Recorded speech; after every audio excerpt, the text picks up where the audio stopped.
Young people from all over the globe are joining up to fight for the future. I'm doing my part. I'm doing my part.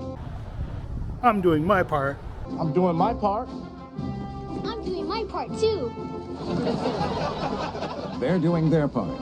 Are you? Join the mobile infantry and save the world. Service guarantees citizenship.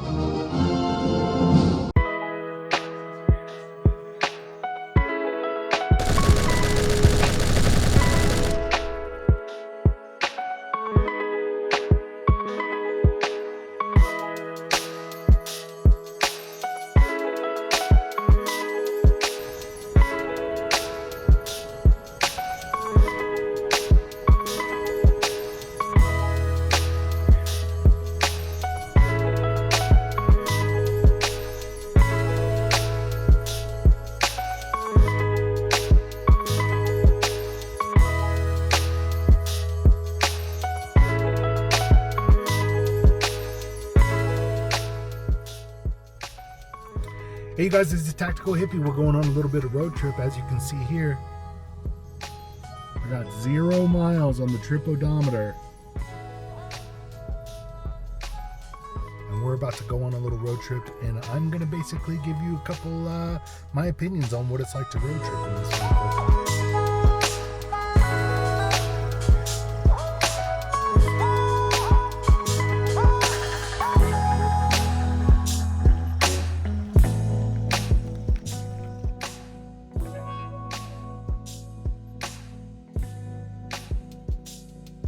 So let's talk a little bit about the comfort level of this vehicle.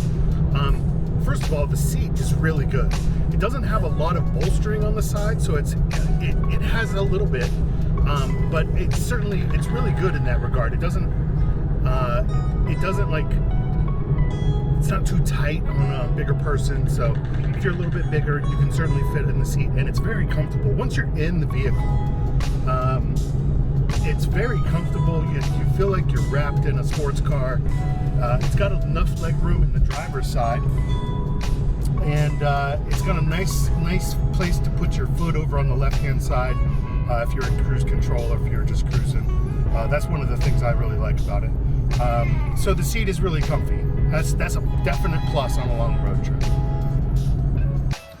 Okay, so a couple of things about my trip. I wanted to stop just somewhere nondescript, no services at this exit, just a freeway entrance, and tell you guys a little bit about my trip so far. Look at this beautiful countryside. It's gorgeous. So we're headed up to here, and we took the 2023 Toyota Supra A91 MT edition. This is the special edition, as you guys know. Not really much has been done to it. I did the paint protection film on it, and I put a camera in it, and so it's pretty much stock as it sits here. I've put almost 8,000, or actually 8,500 miles on it, and as a daily driver, you know, these cars are meant to be driven. I'm not ashamed that I've put a decent amount of miles on it. I take it out every weekend to go make videos for you guys, and I enjoy driving up into the mountains to go find odd cafes and stuff like that. Hey everybody, so let's talk a little bit about the cruise control. As you can see here, there are 3 buttons. You got the set button, which I don't know what that does, but if you're just cruising along, you can press this and it'll grab whatever speed you're going at and will start going. Then you can press cancel and resume like any other one. One of the things I like about it is you can press up to speed up by 1 mile an hour, or you can press it hard up to speed up by 5 miles an hour. So you have a little bit. I'm going into a lightning storm. I should check the radar, make sure that it's not hailing up here.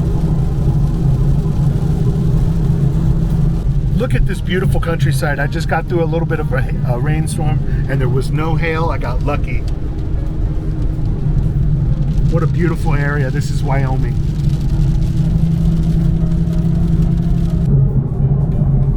As we drive through this gorgeous, gorgeous scenery, let's talk a little bit about the stereo. The stereo is pretty decent, I would say, at about mid to 2/3 maybe volume. Once it gets up into the higher volumes, you get a lot of rattles and stuff like that. I found a really good, I found that people have done a really good job at creating a fix for it. You can cut holes in it, you can increase the fucking baffling. I don't really know what it is, but hey, so while we're riding in this gorgeous countryside, let's talk a little bit about some of the comfort areas in here. You can't put the seat very far back. This is as far back as you can put the seat. Okay, and it's probably hard to get an idea. Maybe if I show you this one, there's a bar that runs across the back here that holds up this cargo protector. Okay, so you can't put your seat back. So if you're trying to sleep in this car, it's not great. I brought my neck pillow. I've done that. I've already slept in this thing once before.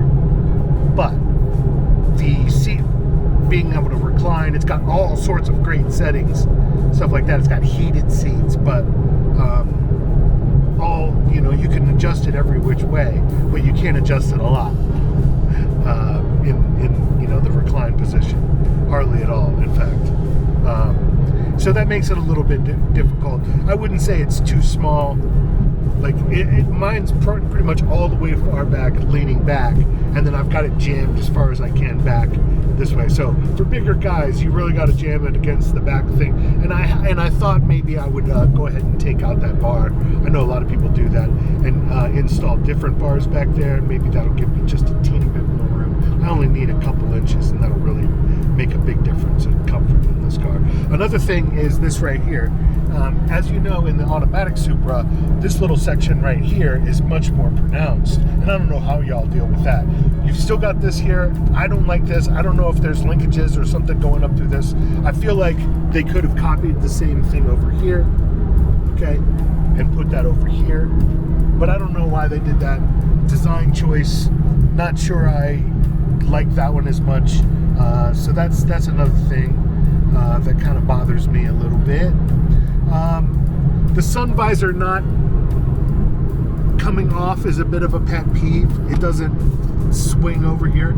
Like we came up with that a long time ago. So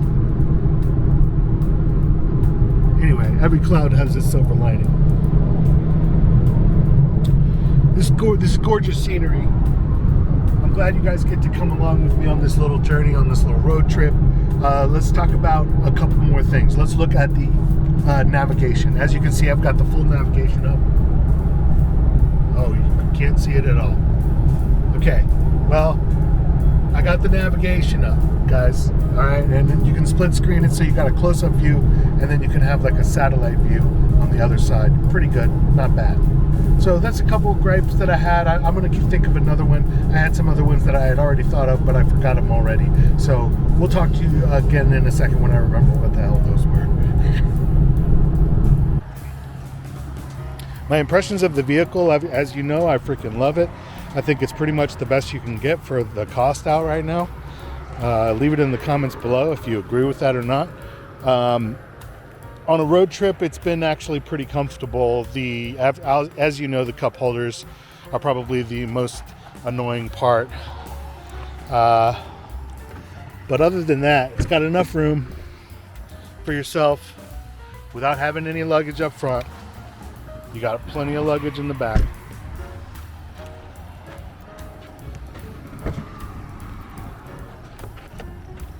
Plenty of room for shit in the back. That guy waved at me.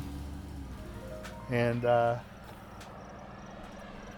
she's a real beaut.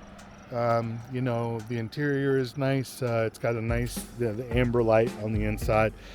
No spare. It's got an SOS button. It makes a real throaty noise when you put it in sport mode. I've been riding in normal mode, balanced mode for the most of the trip. I like to get spirited from time to time, passing people and such, but this vehicle made 27 miles to the gallon to get to where we're at today, and it's almost 800 and something miles that I put on it. I slept in it last night. I would not recommend that. Don't do that. You know, and that's really my fault. And every time I take a road trip, I'm like, oh, I'm gonna save the money and I'm just gonna sleep in the car. This is not the one. This is not the one. I couldn't get any rest, and then I had that really tired feel. I was like, I only like got a little bit of shut eye.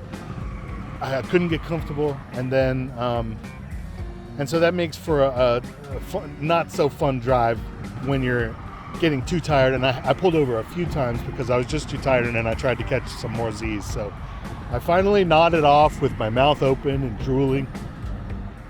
So I got maybe a 30-minute sleep recently, and that seemed to have done it. Something about the sunshine has triggered me to be awake. So, you know, we're good to go. But man, what a fun car, and I just gotta highly recommend that you guys go out and pick one up if you have the means. I must be honest here. I love driving it. It is so choice. If you have the means, I highly recommend picking one up. I am in beautiful Montana, driving home in this wonderful machine. I gotta say, it's really much better. I've planned tonight to sleep in a motel. Never again, if I can manage it, will I try and sleep in this car. However, that being said, it really is good for road trips. Cup holders, other than that, it's pretty comfortable. I mean, I don't have any complaints as far as its driving. Its gas mileage is great, 27 miles to the gallon. So, you know, if I had to have any complaint, it's that it's too fast for its own good. You know. So anyway, I'll talk to you guys in a bit.